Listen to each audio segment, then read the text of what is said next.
BVRIT కళాశాలను సందర్శించిన Japan దేశ సాంస్కృతిక బృందం. మెదక్ జిల్లా నర్సాపూర్లోని BV Raju institute of technology for foreign languages, Japan విదేశీ భాషల కేంద్రం మరియు విష్ణు జపాన్ అవుట్రీచ్ సెంటర్ మరియు న్యూఢిల్లీలోని జపాన్ ఫౌండేషన్తో కలిసి సంయుక్తంగా కనెక్ట్ జపాన్ 2026 అనే పేరుతో జపాన్ దేశ భాష, సంస్కృతి మరియు విద్యా ఉద్యోగ అవకాశాలపై ఒక చక్కని కార్యక్రమాన్ని నిర్వహించారు. ఈ కార్యక్రమం ముఖ్య ఉద్దేశం భారతదేశం మరియు జపాన్ మధ్య భాషా, సంస్కృతి మరియు విద్యా కెరీర్ అవకాశాల ద్వారా సంబంధాలను బలోపేతం చేసే లక్ష్యంతో ఒక సుసంపన్నమైన విద్య మరియు సంస్కృతి కార్యక్రమాన్ని చేపట్టారు. ఈ కార్యక్రమానికి ముఖ్య అతిథి జపానీస్ భాషా సలహాదారు శ్రీమతి క్యోకో టకేమోటో వారు సమావేశాన్ని ఉద్దేశించి ప్రసంగించారు.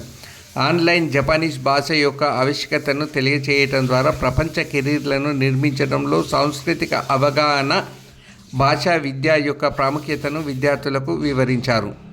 గౌరవ అతిథి జపాన్ ఫౌండేషన్ ప్రోగ్రామ్ కోఆర్డినేటర్ శ్రీమతి ఇస్మత్ కౌర్ మాట్లాడుతూ జపాన్ కోర్సు, జపానీస్ భాష అభ్యాస వనరులపై సమాచారం, జపాన్లో అధ్యాయం, పని మరియు కెరీర్ అవకాశాలపై నిపుణులు చర్చలు జరిపారు.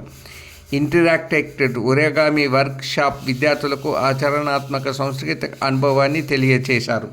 బీవీఆర్ఐటి కళాశాలలో ఇటువంటి కార్యక్రమాలు నిర్వహించడం జరుగుతున్నదని విశాల దృష్టి కల మా విష్ణు విద్యా సంస్థల చైర్మన్ శ్రీ కె విష్ణు రాజు ఉన్నతమైన ఆలోచనలకు ఈ కార్యక్రమం ఒక ఉదాహరణ అని తెలిపారు. అలాగే ఇంజనీరింగ్ కళాశాల డైరెక్టర్ డాక్టర్ కె లక్ష్మీప్రసాద్ మాట్లాడుతూ ఈ కార్యక్రమం సెంటర్ ఫర్ ఫారిన్ లాంగ్వేజెస్ మరియు విష్ణు జపాన్ అవుట్రీచ్ సెంటర్ న్యూఢిల్లీలోని జపాన్ ఫౌండేషన్తో కలిసి నిర్వహిస్తున్నట్లు తెలిపారు. ఈ కార్యక్రమంలో విష్ణు విద్యా సంస్థల డీన్ డాక్టర్ రాజు ఎడ్ల గారి పర్యవేక్షణలో ఈ కార్యక్రమం నిర్వహించారు. ఈ కార్యక్రమంలో కళాశాల వివిధ విభాగ అధిపతులు, డీన్స్, ఫ్యాకల్టీ మెంబర్స్, ఇంజనీరింగ్ కళాశాల విద్యార్థులు పాల్గొన్నారు. కార్యక్రమాన్ని director doctor K Lakshmiprasad, principal doctor Sanjay Dubey, dean R&D doctor Raju ఎన్ల, ప్రిన్సిపల్ డాక్టర్ రమేష్ మరియు training and placement officer doctor J Bangar Raju, Japanese భాష ఉపాధ్యాయులు శ్రీమతి లవీనా అరోరా మరియు శ్రీమతి కె ప్రణీత మరియు నుండి డాక్టర్ దినేష్ బృందం పాల్గొన్నారు.